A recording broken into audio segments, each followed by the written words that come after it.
On this day in history, we remember the remarkable individuals who shaped our world. Welcome to Who Died Today in History, where we honor their legacies. From artists to leaders, their impact lives on. If you find their stories meaningful, like, subscribe, and hit the bell to stay connected. Thank you to all our amazing channel members for your generous support.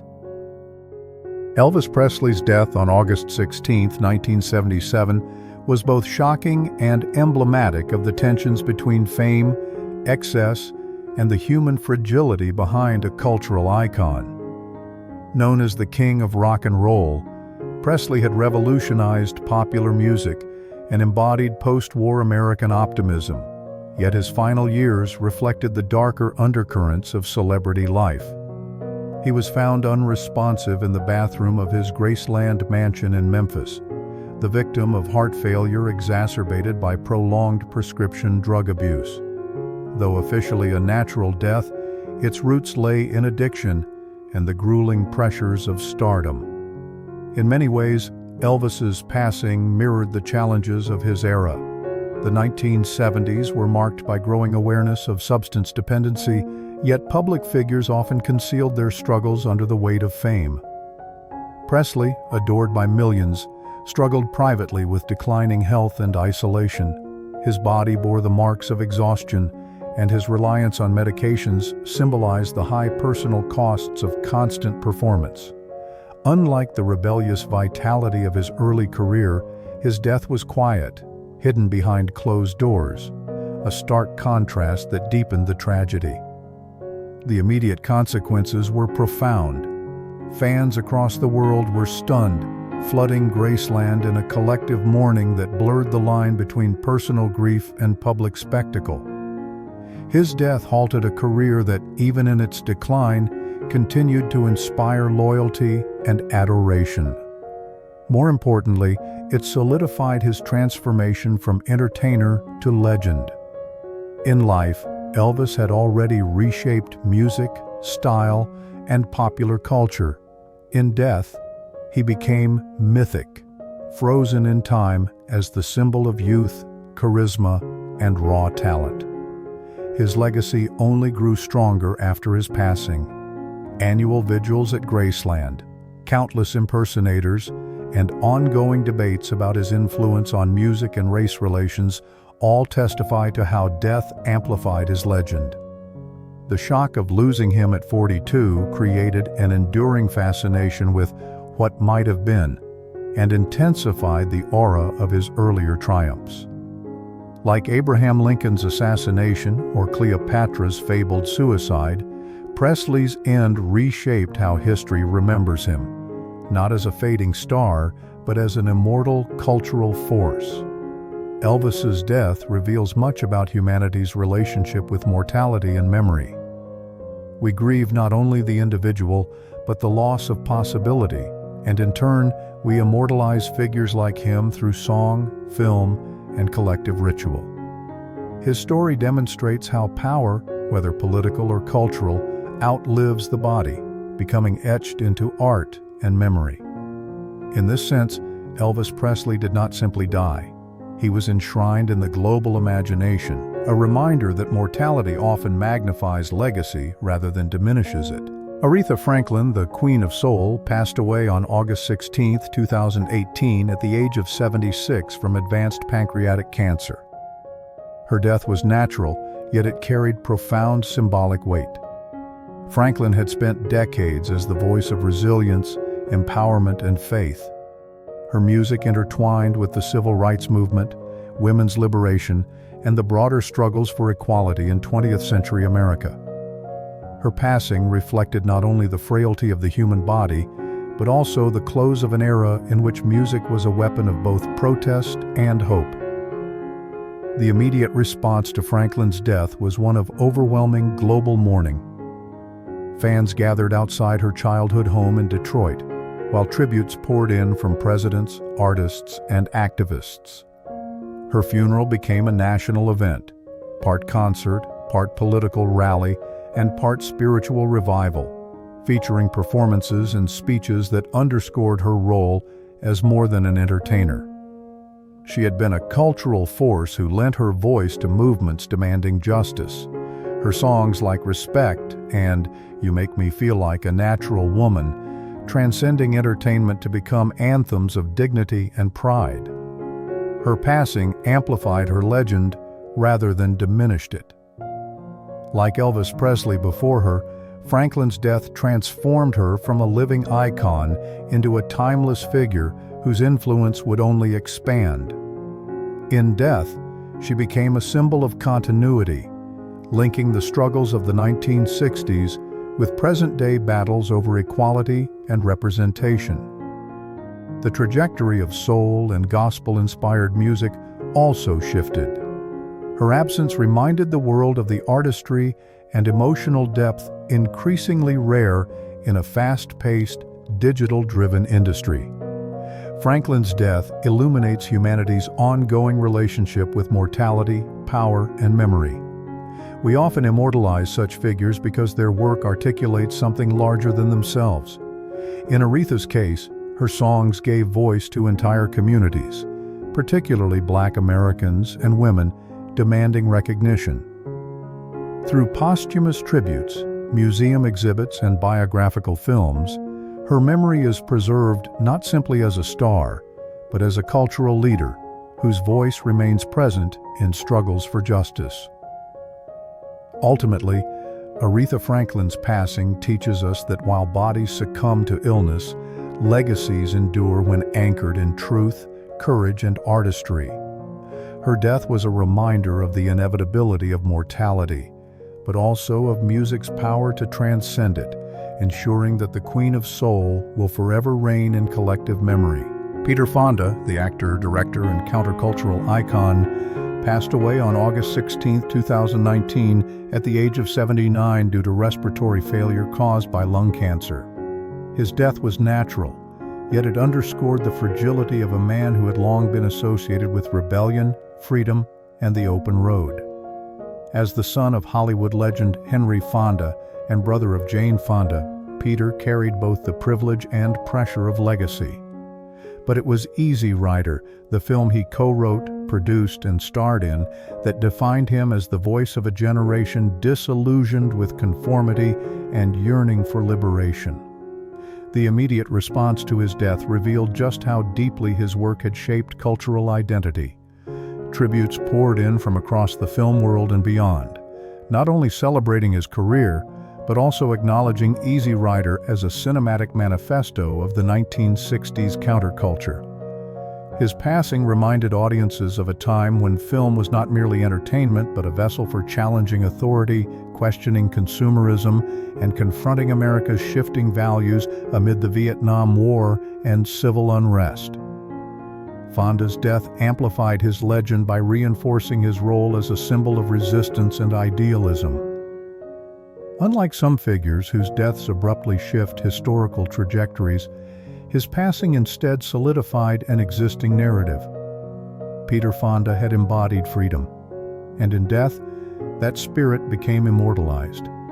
The motorcycle rides across desolate highways, the rejection of societal norms, and the tragic fate of his character in Easy Rider mirrored America's own contradictions, its promise of liberty shadowed by intolerance and violence.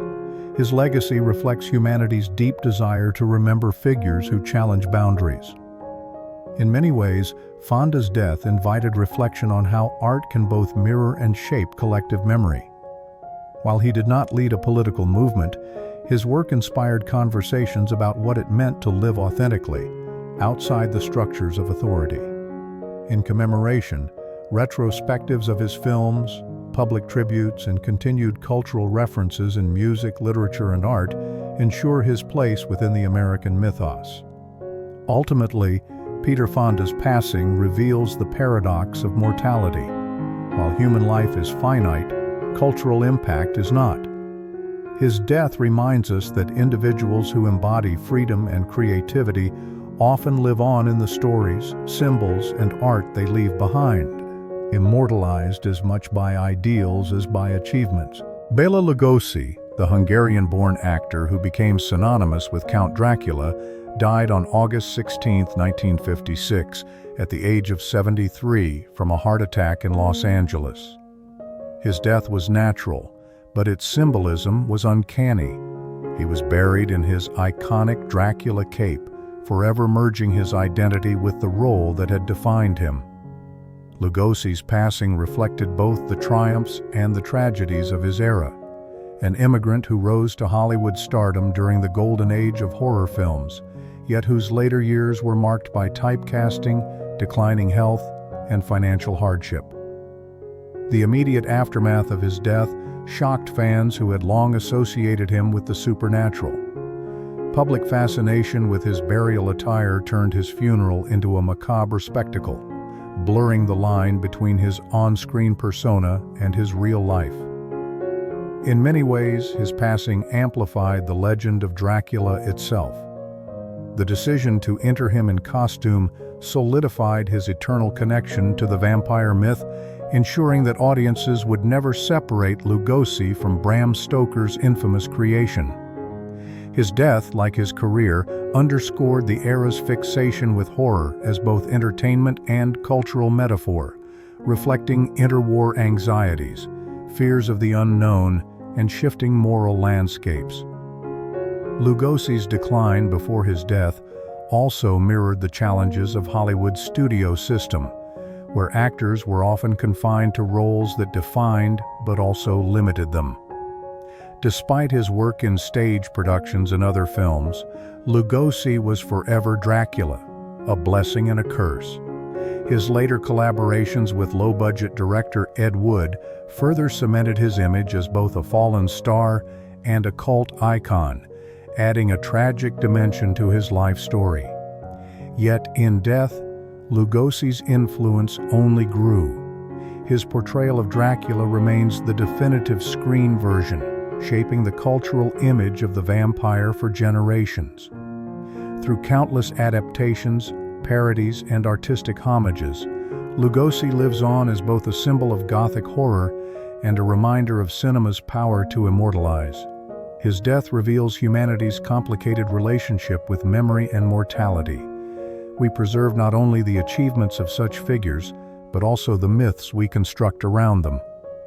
Lugosi's burial and character illustrates how we often choose to enshrine people as legends rather than individuals.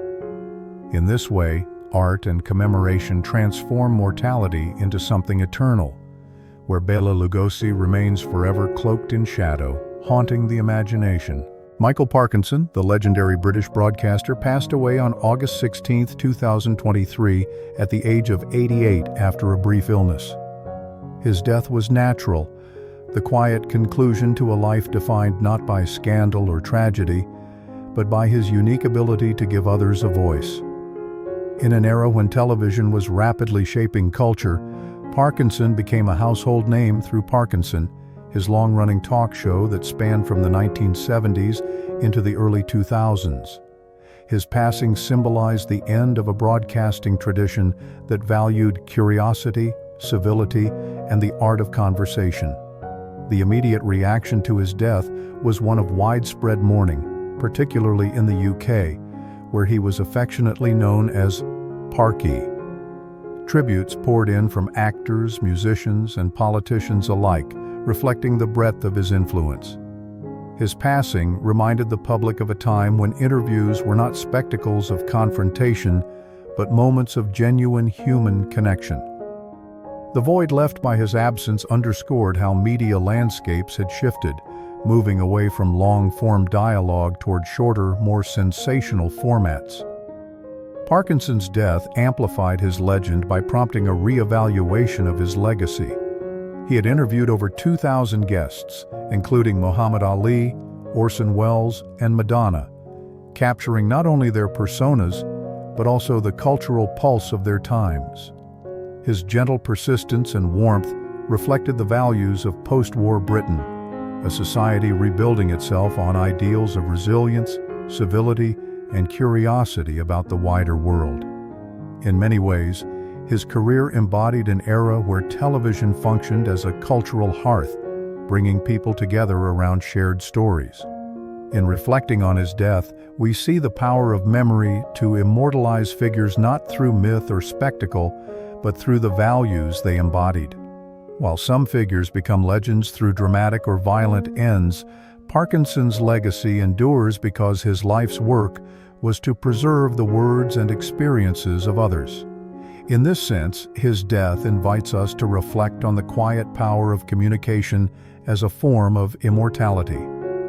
Through archival footage, documentaries, and the enduring affection of those he inspired, Michael Parkinson continues to live on. His passing reminds us that humanity immortalizes not only through dramatic sacrifice or tragedy, but also through the preservation of dialogue, empathy, and memory, values that transcend generations. Acquanetta, born Mildred Davenport in 1920, passed away at the age of 84 from natural causes. Her death marked the quiet end of a life that had once shone with Hollywood glamour and the intrigue of the mid-20th century film industry. Known as the Venezuelan volcano, Acquanetta captivated audiences in the 1940s with her exotic looks and dynamic performances, often starring in horror and adventure films such as Captive Wild Woman and Jungle Woman. Her passing reflected the fading of an era in which Hollywood prized mystique and allure, often crafting larger-than-life personas for performers of diverse backgrounds. The immediate consequences of her death were primarily felt among classic film enthusiasts and historians who mourned the loss of a figure who symbolized both the opportunities and the limitations for women and actors of color in mid-century American cinema. Acquanetta's career, though marked by brief stardom, highlighted the era's fascination with exotic beauty and the tensions inherent in typecasting. Her passing prompted retrospectives of her films, allowing a new generation to appreciate the cultural milieu in which she had thrived and struggled. Her legend was subtly amplified by her death, not through scandal or controversy, but through the enduring charm and uniqueness she brought to the screen. Acquanetta's life reminds us of the transient nature of fame and the ways Hollywood has historically commodified identity, while her continued recognition in film archives, retrospectives, and fan communities demonstrates the selective immortality that art can grant. Reflecting on her death invites consideration of how society memorializes artists whose influence may not have reached mainstream notoriety, but whose contributions endure. Through film preservation, critical essays, and fan scholarship, Acquanetta's image and performances remain vivid, illustrating humanity's drive to immortalize those who leave an indelible mark on cultural memory.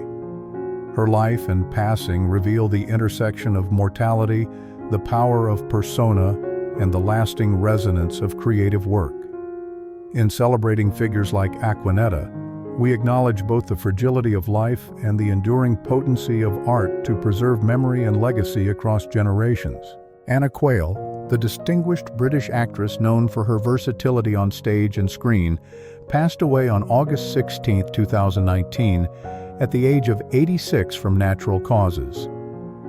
Her death closed a chapter on a career that spanned decades, during which she adeptly bridged the worlds of theater, film, and television, reflecting the evolving landscape of British entertainment in the post-war era.